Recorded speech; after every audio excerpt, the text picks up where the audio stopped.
ভিতর অচিন পাখি কেমনে আসে যায়। লালন ফকিরের লেখা অত্যন্ত জনপ্রিয় এই বাউল গানের প্রতিটি লাইন যেন অত্যন্ত স্পষ্ট। এবছর পানিহাটির 6 নম্বর ওয়ার্ডের অন্তর্গত এই আমরা সবাই সার্বজনীন দুর্গোৎসব কমিটির এবছরের পুজো মণ্ডপে এবং ইতিমধ্যে প্রস্তুতি একেবারে তুঙ্গে এবং শেষ মুহূর্তে প্রস্তুতি শুধুমাত্র উদ্বোধনের অপেক্ষা মাত্র। কিন্তু শিল্পী নীলোৎপল শীলের তত্ত্বাবধানে যে গোটা মণ্ডপে এবছরের ভাবনা খাঁচার ভেতর অচিন পাখি, তার একেবারে শেষ মুহূর্তে যেরকম ভাবে কিন্তু প্রতিমাকে নিজের হাতে উদ্যোক্তারা সাজিয়ে তুলছেন, তার পাশাপাশি কিন্তু বলা বাহুল্য গোটা মণ্ডপ জুড়ে যেভাবে প্রত্যেকটি পাখির বাসা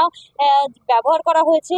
যেখানে কিন্তু বার্তা দেওয়া হয়েছে যে অর্থাৎ খাঁচা বলতে সেখানে কিন্তু আত্মা এবং তার ভিতরে আত্মার মধ্যে যে প্রাণ তাকে কিন্তু অচিন পাখি হিসেবে এখানে কিন্তু উপস্থাপন করা হয়েছে। এবং গোটা মণ্ডপের মধ্যে দিয়ে যেভাবে পরিবেশ দূষণ কিংবা টাওয়ার লাগানোর জেরে পাখি ম্লান হয়ে যাচ্ছে আমাদের প্রকৃতি থেকে, সেই বার্তাকে কিন্তু তুলে ধরতে, সমাজকে সচেতন করতে, তারই একটা প্রতিকৃতি এবছরের আমরা সবাই সার্বজনীন দুর্গোৎসব কমিটির এবছরের পুজো মণ্ডপে দেখা যাবে, যেখানে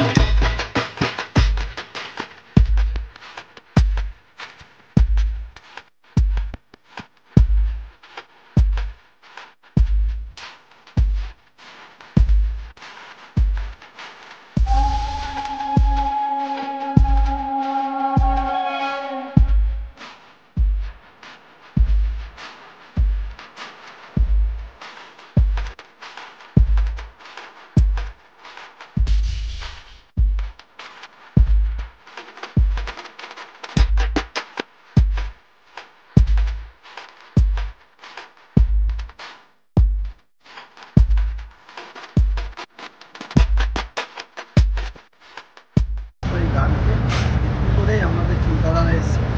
পাখি এবং পাখির জীবনযাত্রা নিয়ে যে ঘটনাগুলো, পাখি আজকের দিনে সমাজের উপরে সেইভাবে পাখি আর পাওয়া যাচ্ছে, যে কোনো কারণে হোক, মোবাইলের টাওয়ার হোক, সেই পাখি কীভাবে রাখতে হবে মানুষের বাড়িতে। যদি সবাই একটা করে, আমাদের এখানে মণ্ডপে দেখানো হয়েছে পাখির ছোট ছোট বক্স, বাবুই পাখির বাসা, যেগুলো মানুষ যদি প্রত্যেকের বাড়িতে একটা করে তার ছাদে বা যে কোনো জায়গায় রাখে, পাখিরা আবার বাসা করতে পারবে, আসবে। এটার উপর ভিত্তি করে মেনলি খাঁচার ভিতর অচিন পাখির নাম দিয়ে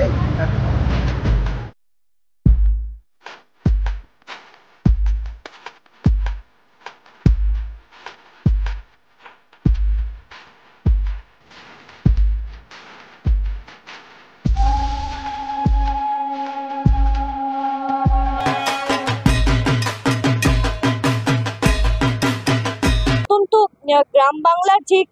খুব সাধারণ জিনিস, অর্থাৎ বেড়া থেকে শুরু করে মাদুর, সেই সমস্ত বিচুলি সবটা দিয়ে কিন্তু এবছরের মণ্ডপকে সাজিয়ে তোলা হচ্ছে। এবং এখানে যে গাছগুলো দেখতে পাওয়া যাবে, সেই গাছগুলো যে অত্যন্ত মানে এই পরিবেশের মাঝে প্রাসঙ্গিকতা এনে দিচ্ছে, সেটাকেও কিন্তু সাজিয়ে তোলা যায় সেইভাবে মণ্ডপকে। এবং যদি মণ্ডপে একেবারে ঢোকার মুখটা দিকে তাকানো যায়, তাহলে কিন্তু দেখা যাবে একটি মূর্তি রয়েছে, অর্থাৎ একটি মানুষের একটি মুখ রয়েছে, যেখানে সে কিন্তু খাঁচাটাকে ধরে রেখেছে যে, এবং সেই খাঁচার ভিতর অচিন পাখি কেমনে আসে যায়, এই গানের প্রতিটি লাইন চারিদিক দিয়ে কিন্তু ফুটে উঠছে মণ্ডপের মধ্যে দিয়ে। পার্থপ্রতিম হালদারের সাথে আগরপাড়া থেকে শ্রেণচিনী পোদ্দারের রিপোর্ট, সময়, কলকাতা।